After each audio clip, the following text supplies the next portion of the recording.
اللہ تعالیٰ کے فیصلے پر توکل رکھنا اور اللہ پر یقین رکھنا، یہ کسے کہتے ہیں؟ میری ایک بہت اچھی دوست تھی اور اس کو دل ہی دل میں کہیں پر اس کی خواہش تھی کہ میرا یہاں پر رشتہ ہو جائے۔ اس نے دل ہی دل میں اللہ تعالیٰ سے دعائیں شروع کر دی کہ یا اللہ میں اسی گھر میں رشتہ چاہتی ہوں، یا اللہ میں چاہتی ہوں کہ یہ اس ماں کے دل میں آپ ڈال دیں اور یہ میرے گھر آئے اور عزت کے ساتھ میرا رشتہ مانگے۔ وہ دل ہی دل میں اللہ تعالیٰ سے دعائیں کرتی تھی۔ اس کے مختلف طریقے تھے جو مجھے بتاتی رہتی تھی کہ میں اذان ہوتی ہے اللہ سے دعا کرتی ہوں، میں جو ہے جب دل میرا بے قرار ہو جاتا ہے، جب بہت دل کرتا ہے کہ میرا اسی گھرانے میں رشتہ ہو، میں فوراً سے دعا کے لیے ہاتھ پھیلا لیتی ہوں۔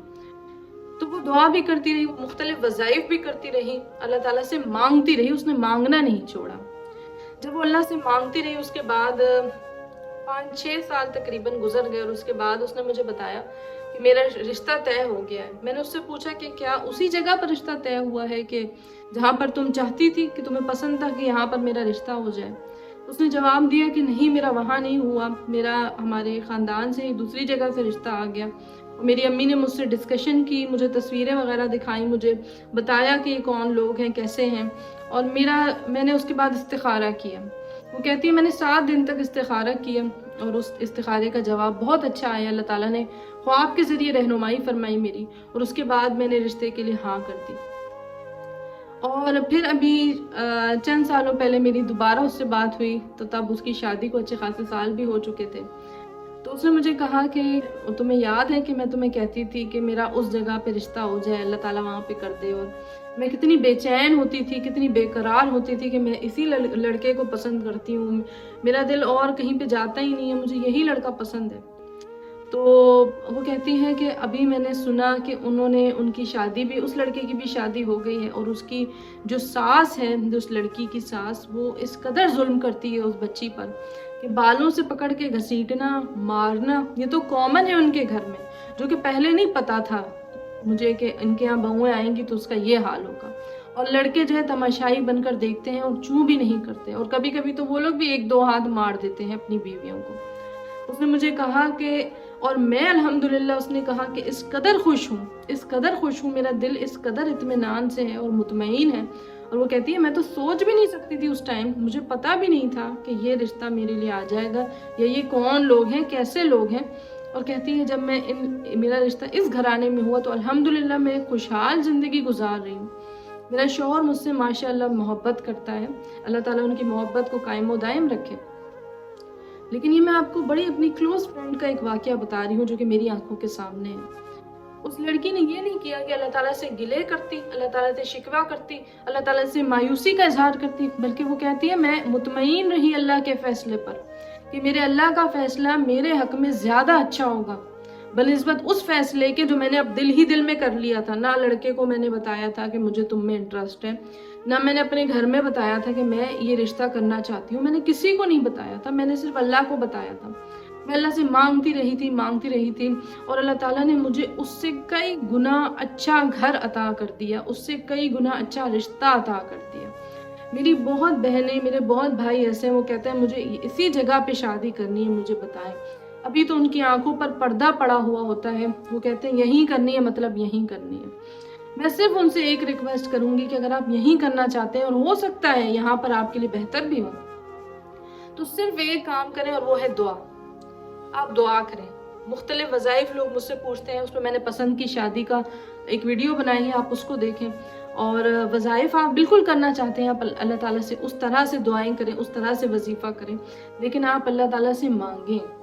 جب آپ اللہ تعالیٰ سے مانگیں گے، اللہ کے فیصلے پر آپ توکل رکھیں گے، بھروسہ رکھیں گے، تو یقین مانے آپ کے حق میں الٹیمیٹلی اچھا فیصلہ ہوگا، آپ اس فیصلے سے خوش ہو جائیں گے۔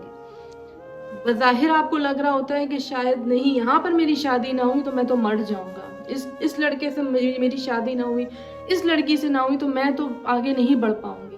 لیکن اللہ کا فیصلہ ہمارے لیے بہت اچھا ہوتا ہے۔ اس لڑکی کا میں نے سکون دیکھا آنکھوں میں، اس لڑکی کی میں نے زندگی دیکھی، میں نے خود اپنی آنکھوں سے دیکھی، تو میں حیران ہو گئی کہ وہ کس طرح کے رشتے کی اس کی طلب تھی، اور آج جو اس گھر میں بہویں آئی ہیں ان کا حال میں نے دیکھا اور سنا، تو میں حیران ہو گئی کہ واقعی اللہ تعالیٰ کے فیصلے ہمارے لیے زیادہ اچھے ہوتے ہیں۔ جو ہم نے اپنا سوچا وہ ہوتا ہے، کیونکہ ہمارا ایک لمیٹڈ ایکسپوجر ہوتا ہے، جو ہمارے سامنے دکھایا جاتا ہے تو ہم کہتے ہیں وہی صحیح ہے، بس انہی میں سے ہمیں چننا ہے. لیکن اللہ تعالیٰ نے اس کے لیے ایسا گھرانہ سامنے اللہ لے آیا جس کو وہ جانتی بھی نہیں تھی. وہ ان کے دور کے رشتہ دار تھے، اس کو ان کے بارے میں کچھ پتہ بھی نہیں تھا، کیسے لوگ ہیں، کہاں رہتے ہیں، لڑکا کیسا ہے. لیکن اللہ کا فیصلہ اس کے لیے اچھا ثابت ہوا. تو جب بھی آپ کو کوئی بھی چیز چاہیے ہو، آپ دعا مانگیں. آپ کو اگر اسی لڑکے سے کرنی ہے جس کو آپ پسند کرتے ہیں، آپ وہی دعا مانگیں. یقین مانیں الٹیمیٹلی آگے جا کر جو فیصلہ ہوگا وہ آپ کے حق میں اچھا ہوگا. کیوں؟ کیونکہ آپ نے دعا مانگی تھی. دعا کی برکت سے آپ کے لیے کچھ برا نہیں ہو سکتا، جو ہوگا اچھا ہوگا. اللہ پر توکل کیا ہوتا ہے؟ اللہ پر بھروسہ کیا ہوتا ہے؟ اللہ پر بھروسہ یہ ہوتا ہے کہ جب فرعون موسیٰ علیہ السلام کے پیچھے لگا ہوا تھا تو موسیٰ علیہ السلام کا دل پرسکون تھا.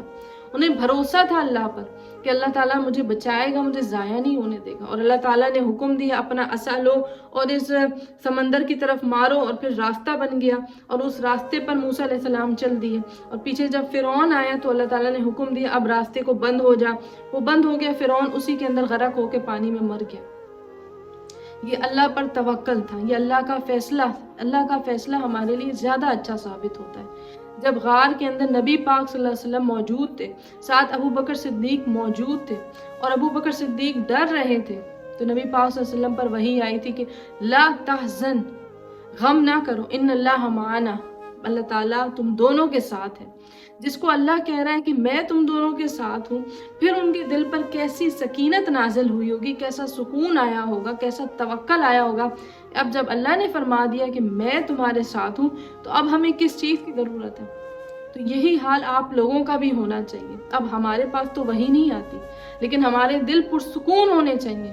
آپ یہی سمجھ لیں کہ جب آپ غم زدہ ہوں تو اللہ تعالیٰ آپ سے کہہ رہے ہیں لا تحزن، غم نہ کرو، ان اللہ معنا، میں تمہارے ساتھ ہوں. تو جب اللہ تعالیٰ آپ کے ساتھ ہیں تو پھر غم کرنے کی ضرورت نہیں ہے.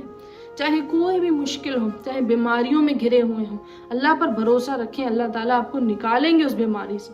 اللہ تعالیٰ بندوں پر ان کی برداشت سے زیادہ بوجھ نہیں ڈالتے.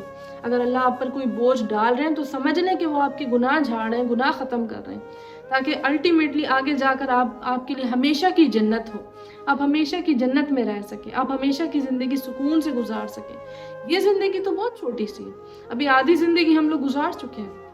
ہمیں نہیں پتا ہم کل زندہ رہتے ہیں نہیں رہتے، لیکن وہ جو ایک ایوریج لائف ہوتی ہے کہ جو امتیوں کی، نبی پاک صلی اللہ علیہ وسلم کی امت کی ہے، وہ 60 to 70 ایئرز ہے. آدھی زندگی تو ہم گزار چکے ہیں، اور آپ دیکھیں کہ کتنی تیزی کے ساتھ گزری ہے، جیسے پلک جھپکائی اور گزر گئی ہو، پتہ بھی نہیں چلا. باقی کی زندگی بھی اسی طرح گزر جائے گی. آپ اللہ پر بھروسہ رکھیں. جب آپ اللہ پر بھروسہ رکھیں گے تو اللہ تعالیٰ آپ کو سب کچھ عطا کریں گے. ایک چھوٹا سا اور واقعہ میں آپ کو بتاتی ہوں جو کہ حج کا ہے. حج میں ایک لڑکا تھا جو کہ فرسٹ ٹائم اپنی زندگی میں حج کرنے گیا تھا، اور وہ بس کے اندر بیٹھا ہوا تھا اور منا سے غالباً عرفات کی طرف جا رہے تھے، اور باہر جو ہے قافلہ تھا. کچھ جو غریب لوگ جو کہ یا تو افورڈ نہیں کر پاتے بس کے سفر، یا پھر کچھ ایسے لوگ جو کہ بوڑھے ہوتے ہیں، بزرگ ہوتے ہیں، وہ پھر پیدل جاتے ہیں منا سے عرفات تک، عرفات سے منا تک، پھر وہ پیدل جا رہے ہوتے ہیں. تو حج کے دنوں میں بسز ملنا اور بسز میں سیٹ مل جانا تاکہ آپ سکون سے بیٹھ کے سفر کرو، تو یہ بھی ایک بہت بڑی نعمت ہوتی ہے. تو ایک لڑکا بیٹھا ہوا تھا اور وہ کھڑکی سے دیکھ رہا تھا. باہر بوڑھی اماں تھی اور بہت مشکل سے چل رہی تھی. وہ لڑکا بیٹھا ہوا تھا، اس نے دل ہی دل میں کہا کہ کیا اللہ تعالیٰ تیرا حج قبول کرے گا کہ تو جوان ہے اور تو بیٹھ کے سفر کر رہا ہے، اور یہ جو اماں ہے یہ بیچاری کس قدر مشکل سے جو ہے عرفات کے میدان کی طرف جا رہی ہیں، تو کیا اللہ آپ کا حج قبول کرے گا؟ جا رہی ہے. اس کی غیرت نے یہ چیز گوارا نہیں کی. وہ سیدھا بس سے نکل آئے اور اماں سے کہا اماں آپ میری جگہ پر بیٹھ جائیں اور میں پیدل چلا جاؤں گا، میں ویسے بھی جوان ہوں، میں چل سکتا ہوں، آپ کو چلنے میں دشواری ہو رہی، آپ ادھر آئیں، آپ یہاں بیٹھ جائیں. ان اماں نے جو ہے وہ اپنے دونوں ہاتھ اس طرح پھیلائے اور اللہ تعالیٰ سے اسی ٹائم دعا کی کہ یا اللہ اس لڑکے کو ہر سال بیت اللہ کا حج کرانا. وہ لڑکا کہتا ہے کہ ہر سال ذریعہ بنتا ہے، میں ہر سال حج پہ جاتا ہوں.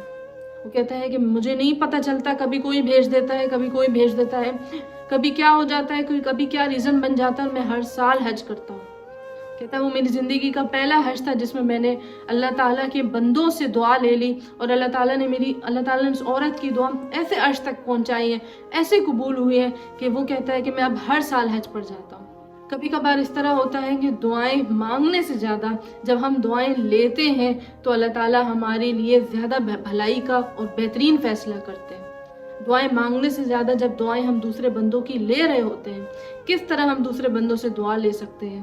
جب ہم ان کے ساتھ کوئی بھلائی کا کام کریں گے، کوئی اچھائی کا کام کریں گے، جب ہم ان کے ساتھ محبت کا معاملہ رکھیں گے، جب ہم اپنے حقوق و لباد کو درست کریں گے، جب ہم بندوں کے حقوق سمجھیں گے، تو لوگ، اللہ کے بندے ہمیں دعا دیں گے، ہمارے لیے دعا کریں گے، اور پھر وہ دعا عرش تک جاتی ہے اور اللہ تعالیٰ وہ دعا لازمی قبول کرتے ہیں۔ اور آپ اپنی زندگی میں مشاہدہ کریں گے کہ ایسا معجزہ ہوگا آپ کے ساتھ کہ آپ کو یقین نہیں آئے گا۔ یہ سب اللہ تعالیٰ پر توکل، اللہ پر بھروسے کے واقعات ہیں۔